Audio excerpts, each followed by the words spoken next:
Optimization versus Hara Hachibunme, stop when you are 80% full. That's something I'm going to talk about today, so stick around. Hi, my name is Sachiaki Takamiya. I am the author of the Ikigai diet and Ikigai biohacking.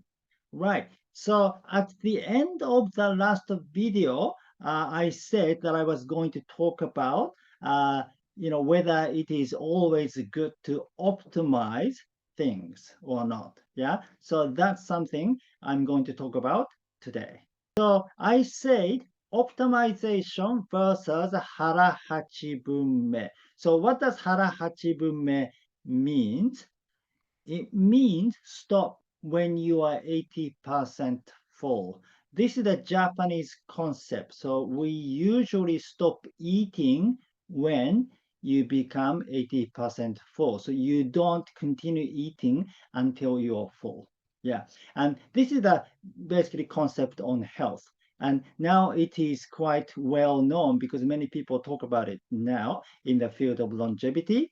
Yeah, a lot of centenarians practice this principle. Yeah, and probably you understand if you understand the gut health. Yeah, it is critical to give your digestive organs some breaks. Yeah, and then fasting is one of the ways to give breaks. But each time when you eat, by reducing the amount, it also gives some space in your gut too, right? So this is the concept in eating, not so much about other things, but I have a feeling that this concept can apply to other fields, such as your performance. Maybe you don't need to seek the best performance, but maybe aim to reach 80% of your performance. Yeah.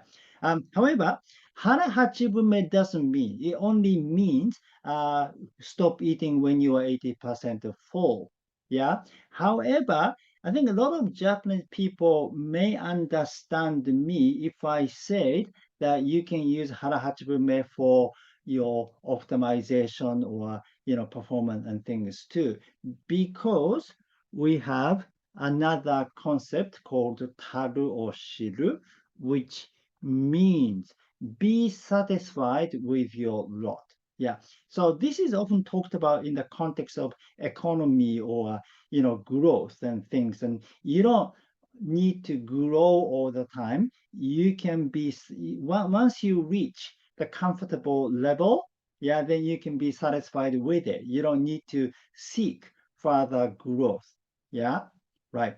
And then in fact, Japanese people don't always aim to be the best.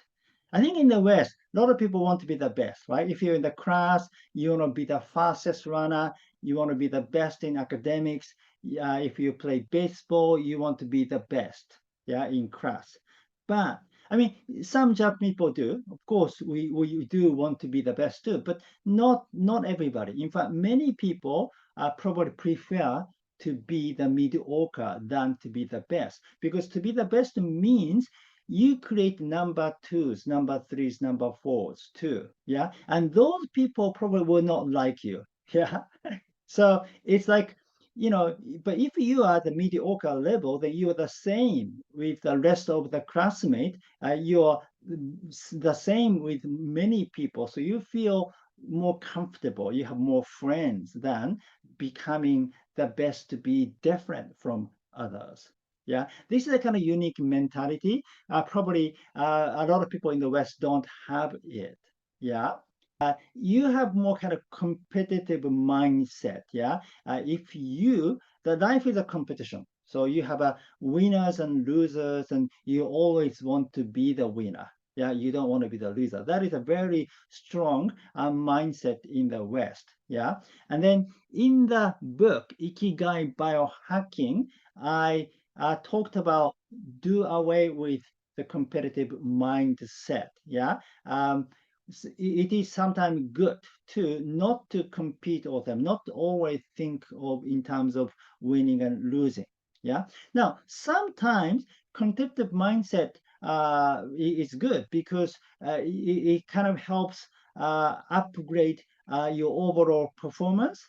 Yeah, so the competition can help people to do more. So it's not always bad, but maybe you need a change because we've been doing things with a competitive mindset for the last, I don't know, maybe 100 years or so. Yeah. So now maybe it is a good idea to apply something slightly different. Yeah. And because we are influenced by the culture we live in, and we don't question things ingrained in the culture. Because we are all set with this competitive mindset. It is always better to be the best. It is always better to optimize our performance. We might miss some important element which can benefit us just because we don't question things which you might question otherwise, such as if you have a Japanese kind of a mindset, right? Okay. Having said that, we're talking about optimization and optimization within your performance. So you're not competing with anyone else. Yeah. So by optimizing your performance, you're not making any losers. Yeah. It is a kind of battle within yourself, right? So what's wrong with it? Yeah. Maybe there isn't anything wrong with it. Yeah. However, I still ask the question. Yeah. Coming from the Japanese mindset, I still ask the question, why do you want to seek optimal performance? Maybe there isn't anything wrong with it. Yeah. But in the same way, there isn't anything wrong with 80% of your best. Yeah. What's wrong with seeking just 80% of your best, right? So I'll give you an example, right? Now, let's say if you think of 100 meters sprint race. So who is the fastest person in the world, or who has the world record in 100 meter sprint? It's uh, Usain Bolt, yeah, set the world record in the 100-meter sprint at 9.58 seconds. Yeah. So if you can run 100 meters at 10 seconds, you're very fast, right? But what about if you run 100 meters, 11 seconds? You're still very fast, but you're not the best. You cannot compete in the Olympic Games, right? But then, can you run 100 meters in 11 seconds? No way. I mean, I can never do that. So the man who runs 100 meters at 11 seconds is much faster than me. And probably he's much faster than most of you who are watching this video right now. Yeah, right. Okay, now let's put this into a more practical context, right? Because we don't really need to attend the 100-meter sprint race every day, right? Right. Okay, how about hunting, right? So if you are to hunt, so do you think the man who can run 100 meters at 11 seconds and Usain Bolt, makes any difference in terms of the performance of hunting? Probably the guy with the 11 second performs as well as Bolt, right? He is fast enough to do the hunting job. Yeah. So in some ways, you don't need to be the best. Yeah. So probably he is like 80% of the best, but that is good enough to do the job. Right. And yet, there isn't anything wrong with optimization. Yeah, maybe it is you don't need to optimize, but you can optimize if you like. Yeah, what's wrong with it? Yeah, uh, what about if there was a trade-off? Yeah, and I think there are some trade-offs. For example, you may have to rely on artificial measures to achieve the optimal result. Now, if your goal is to expand your lifespan, yeah, to 150 or 200 years old, I don't think the natural method that I've been sharing with you in Ikigai biohacking are enough to achieve this goal. You may have to apply some artificial measures, which is like a biotechnological approaches, right? Which I personally would rather avoid. Yeah, so here the trade-off. And then another thing is you may have to give up your ikigai, right? Um, okay, so let's talk about alcohol, for example. Now, so I made a video called How to Intermittent Fast and Enjoy Drinking Alcohol. And I think like a small amount of drinking alcohol is good for you because it becomes your ikigai, right? But many people now are saying that drinking alcohol is not good at all, or even like weekend drinking, which is the one that I do. So I don't drink during the week, I only drink on the weekend. But as long as you are drinking alcohol in a regular basis, yeah, so the regular basis is the key. Yeah, as long as I drink alcohol in a regular basis, I still get the negative effect of alcohol. Yeah. If it's a kind of a not like irregular basis, maybe you might drink alcohol once a month. Yeah. Next time, like once in every 2 months, that kind of irregularity maybe doesn't affect so much. But if you drink alcohol like every weekend, like on a regular basis, it still has the negative effect, right? Yeah. So if you want to optimize your biohacking or your healthy lifestyle, it is better to stop drinking alcohol. But that means I have to give up my ikigai because drinking is one of my ikigais now. So do you want to do that? Yeah, is a question. So this 20% space, yeah, gives you the freedom to play around. For example, it gives you the freedom to choose activities of biohacking. Now, let's talk about exercise, okay? There are so many different types of exercise you can do. However, now we kind of know what the optimized exercises are. Yeah, usually those are one cardio type of exercise and one more like strength type of exercise, the combination of the two, and you do them for the right frequency and for the right amount of time and so on. So you can kind of calculate to optimize your exercise too. Yeah. So how about playing tennis? Yeah. Is playing tennis the best exercise for longevity? Probably not the best, yeah, yet it is still good. Yeah, doing any kind of sport is good for your longevity. Maybe it is not 100% best, but at least it is 80% best. Yeah, so it's much better than not doing any kind of sport, right? So, and if you enjoy playing tennis, maybe it is better for you to play tennis than doing some other optimal exercise which you may not enjoy as much because the your mindset is critical too. Yeah, right. So if you don't seek the optimization, you can choose activity that you enjoy doing more. Okay, and it gives you space to cheat, right? Now, cheating is critical as far as I'm concerned. That's why I recommend you to do that in the Ikigai diet. Yeah. So even though you become a vegetarian, maybe you can cheat from time to time. Then it gives you some space in your mind. Yeah. Or if you're avoiding any kind of sugar, yeah, that you don't want to eat any snacks or like chocolate things. But if you have some cheating period from time to time, it gives you a kind of mental relaxation.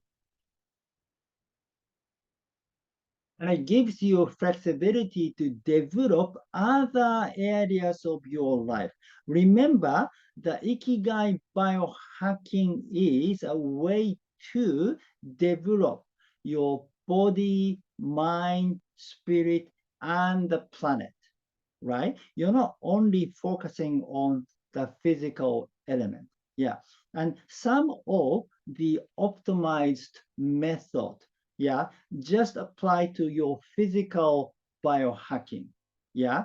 But it may not always help your mental and spiritual development, right? So by saying, oh, you can just only reach 80% of your best, then you have a little more time and energy and space to work on other areas of your life, such as spirituality.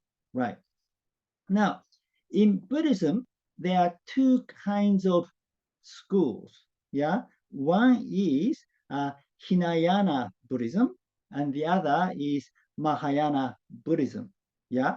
Now, in Hinayana Buddhism, the focus is to attain enlightenment, like self-enlightenment. So you kind of spend a lot of time meditating, try to achieve enlightenment.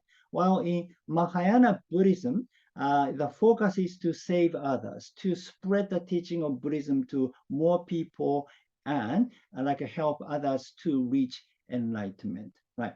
Now, I'm not saying the one is better than the other, because sometimes becoming enlightened is critical. Like if there's one enlightened being in one area, he or she can change the vibration of the area, and therefore it has a strong social impact. So I'm not saying like spreading the message or educating others is more beneficial than seeking your own development. Yeah. But anyway, if you choose to spread more messaging things, then it gives you flexibility to work on that area, such as planetary biohacking, right? Because now the bottom line is only a few people practice a healthy lifestyle, regardless of its style, whether it's a ketogenic diet or a vegan diet or Ikigai diet or macrobiotic or carnivore or whatever. It's only a few people, and the majority people are not doing any of those diets. Majority of people are not practicing intermittent fasting, or they are not exercising. Yeah. So you need to change that population first, because it affects everything in a society. Yeah, even talking about medical cost, right? Now, many people are entering the senior citizen in many countries. So the medical cost to support those senior citizens is a critical problem in most countries now. Yeah. So by helping more people to stay healthy, even though they're not performing their optimal thing, like 80% or even like 50% of their best, it's still better than continuing to live in an unhealthy way, right? So by not always aiming the best, it gives you more time to work on other areas. Now, then you want to question the goal you set, right?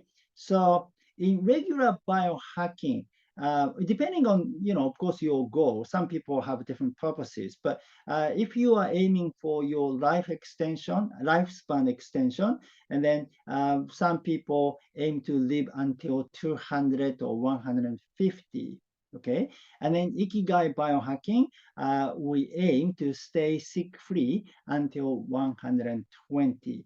Now, why 120? Because that is the age we can probably live up to. Yeah, and so far nobody has lived over this age. I mean, there's one person, yeah, Jean Calment is a French woman who's lived until 122, and she has the world record for it. Yeah. And she died in 1997. Okay. And then since then, nobody has broken her record yet. Yeah.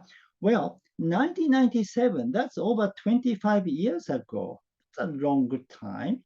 I mean, considering what happened in the last 25 years, we have so much advancement in our knowledge in the field of longevity and wellness.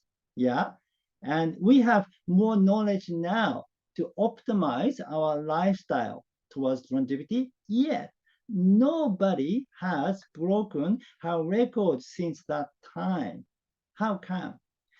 Apparently, there was a Japanese woman, yeah, called Kane Tanaka, and she was 119, and she was the longest living person. And she had the last hope. I mean, she was kind of the last hope. You know, she had a chance to break the world record. However, she died this year, April in 2022, at the age of 119. So she didn't make to 120, right? And there are many other super centenarians who are around 115, 114, and so on. But it seems to be very difficult to live over 120. So 120 is extremely high goal to set, right? So if you think about that, I mean, like setting your goal to live to 150 or 200, do you think that is realistic? I mean, you know, maybe you can set the goal after you reach 120. Yeah. So after you reach 120, then you can reset your goal saying, okay, now I'm gonna live until 130 or 140 and so on. Yeah. But not rushing the conclusion without even doing anything. Yeah. The other thing is a lot of people who talk about biohacking are relatively young. You know, they're like, in their 20s or 30s or 40s or 50s. Yeah. Many of them haven't even become a senior citizen yet. So how do you know what it feels like to be old, right?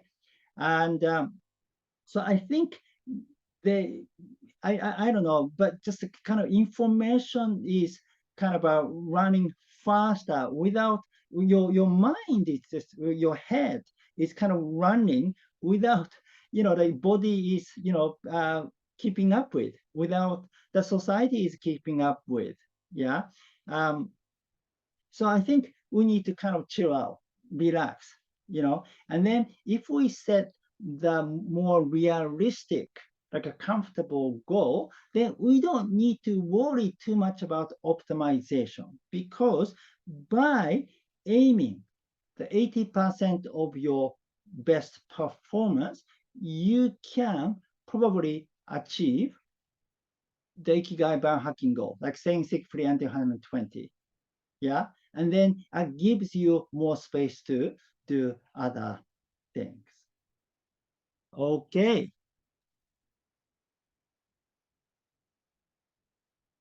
Okay, that's it for today. Thank you for watching. Again, my name is Sachiaki Takamiya. I am the author of the Ikigai diet and Ikigai biohacking. Now, if you want to know more about a natural method to biohack yourself, please read Ikigai biohacking based on Japanese natural health.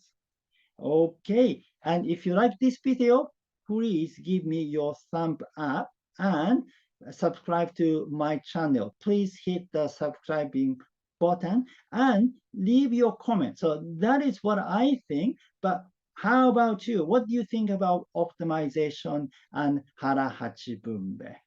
Okay, I'll see you in the next video. Live with your Ikigai!